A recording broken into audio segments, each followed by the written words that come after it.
สบายดีสบายดีนี่ก็มาอยู่ที่ให้ที่นา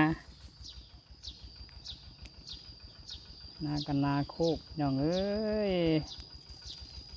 นาโคกนาโดนก็เลยได้เห็ดหลาแน่แถมกับคนมันว่าซั่นข่อยเองต้องว่าข่อยเองมันบ่มันเฮ็ดว่าได้ไผว่าข่อยบ่มันเช้าโลดเด้อถ้าเจ้าเบิ่งข่อยบ่ออกคนมันนะข่อยนะใส่กระแม่นมือหนึ่งไปก็หลายบ้านนะเจ้าเนาะมันนี่ก็สอดหน้าอีกเลยตอนเช้าบัดวันสอดตลาดเซโนว่าซั่นตอนแรงว่าสอดหน้าเสียแต่เบ้จักเบ้ผู้ใดเนาะ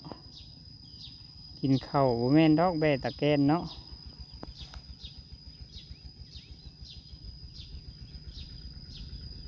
เบ้พี่น้องไอ้เบ้นี่ขี่ใส่กินพร้อม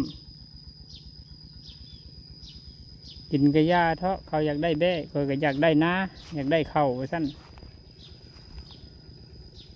บ่ว่ากันเพิ่นก็อยากได้ข้าวเฮาก็อยากได้เบ้เลี้ยงไปเพื่อนเอ้ยเฮ็ดซ้ำซาหันใจน้ำลูกเพิ่นบ่เฮ็ดก็บ่ได้บ่หาก็บ่ฮอดเนาะข่อยอยากเฮ็ดนาก็เฮ็ดนาป้าไว้ใส่ก็ไปข่อยก็ได้โพดมือหนึ่งก็ไปหลายบ้านข่อยคนมันเนาะนาก็อยากมาเพราะฉะนั้นได้ฮอดกูบ้านแต่ละมือข่อยนะเสียทีแต่ปลาเนาะปลาดองน้ำจนขุ่นโอ้ปลาดองน้องข่อยก็ได้ปลาเลี้ยงลูกแล้วได้พี่น้องเลย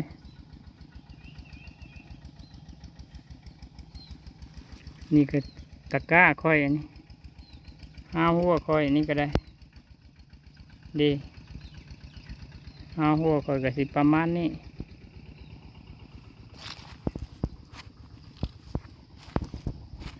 หน้าค่อยกันกางยังไทยหูดบ่ได้พี่น้องเอ้ยบ่มีน้ำบ่แม่นโดนดอกกากับบุญยาวแน่บ้านเพิ่นกะบางจังหน่อยเทียมทางไปนั่นกะเพิ่นหยอดแล้วเนาะข่อยยังวานก้าเพิ่นหยอดเลยเพิ่นนะข่อยวานเอาก้านะนี่ก็มาเลาะน้องพี่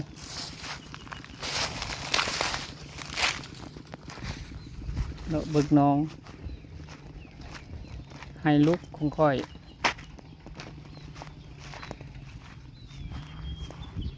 นี่